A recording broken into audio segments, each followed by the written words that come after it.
আমি প্রতিদিন সকালে ভেবে মধু পানিতে গুলিয়ে খাই। এটা খুব উপকার। মধুতে অ্যান্টিব্যাকটেরিয়াল বৈশিষ্ট্য রয়েছে এবং এতে এনজাইম রয়েছে যা হজম করতে সাহায্য করে। খালি পেটে মধু খেলে হজমের উন্নতি হয়, কোষ্ঠকাঠিন্য দূর হয়। এটিতে রোগ প্রতিরোধ ক্ষমতাও বৃদ্ধি করে। তাছাড়া শুক্রাণুর মান উন্নত করে, শুক্রাণু বৃদ্ধিতে সাহায্য করে। সব থেকে বড় কথা, আল্লাহ রসুল সাল্লাল্লাহু আলাইহি ওয়াসাল্লাম বলেন, মধু এবং কালোজিরা সকল রোগের ঔষধ, মৃত্যু বাদে সকল রোগের ঔষধ।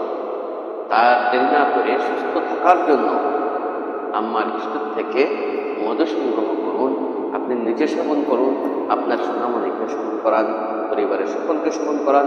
এতে পরিবারের সকলে সুস্থ থাকবে, পরিবারের শান্তি পাবে। আর তাছাড়া এখন ঠান্ডার সময় সকলেরই ঠান্ডার সমস্যা দেখা দিতে পারে।